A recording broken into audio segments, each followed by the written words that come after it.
Hans Albert Hernfeld was born on the 22nd of May 1897 in Danzig Neufahrwasser, today Gdansk Nowy Port. He fought in World War I, after which he studied law and economics at the University of Berlin. Later he worked as a tax and administrative official. In 1922 he entered the civil service of the Free City of Danzig. In 1923 he was elected to the Volkstag for the German Social Party, of which he was the first chairperson. This party was nationalist, Volkish and anti-Semitic.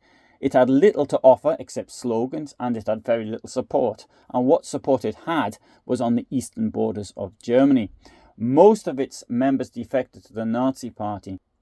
On the 8th of October 1925, Hernfeld did the same. He joined the National Socialist German Workers' Party, membership number 20215, and founded the Danzig local group. Thus, the Nazis now had one seat in the Volkstag of the Free City of Danzig. Parliamentary elections were held in the Free City in 1927, and the Nazi Party ran for the first time. Forming a coalition with the Reich Party for People's Rights and Revaluation, it received 1,483 votes, or 0.81%. It retained the one seat it had in Parliament, with Hernfeld remaining in it. Organisationally, the Nazi Party was weak in Danzig. In 1928 there were two local groups. On the 20th of June 1928, Hernfeld resigned his Gauleiter position due to illness. In order to strengthen the party, the new leader, Maas, suggested that it be merged with the East Prussian organisation. The party leadership followed the suggestion and commissioned the East Prussian Gauleiter, Erich Koch, to reorganise the Nazi Party in Danzig. Maas became deputy Gauleiter. This didn't help very much.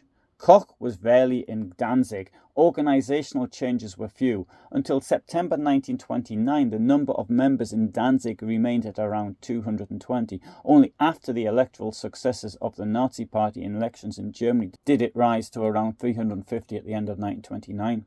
From April 1930, there were conflicts within the party, which ended in Danzig splitting off from the East Prussian organisation. It had received no benefit from being part of this East Prussian organisation. Without Koch being involved, Maas appointed Bruno Fricker as full-time district manager. On the 1st of April 1930, Fricker published a newspaper, Gau Danzig, and this was to be distributed monthly. At the same time, he reorganised the top leadership of the Danzig Nazi Party. The NSDAP in Danzig had meanwhile grown to 800 members, but it fought with the organisation in Germany. Fricker was relieved of all party functions and expelled from the party, but the majority of Danzig National Socialists stood behind him. A general meeting in Danzig elected a new Gau leadership, consisting of followers of Fricker. At the end of September 1930, Hitler agreed with a local branch in this Free City, the Gau Danzig, would be created, but he wanted Arthur Greiser to run it. Fricker possibly by this time had had enough of the bickering, and he did something a lot of Nazis were to do later. He emigrated to Paraguay, thus setting a trend. In the summer of 1930, Hermann Göring visited the city to support the still insignificant Nazi Party in Danzig.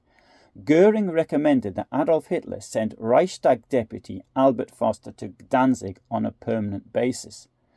Foster arrived in Danzig on the 24th of October 1930 and began his work as the NSDAP Gauleiter. As a German, Foster could live in the Free City of Danzig according to the Danzig Constitution, and thanks to the Citizenship Act, one could acquire citizenship of the Free City by accepting public office. Thus Foster, the Bavarian who had never been to Danzig in his life before, was able to lead an electoral list in the Volkstag elections. He was thus able to end the squabbling of the local party.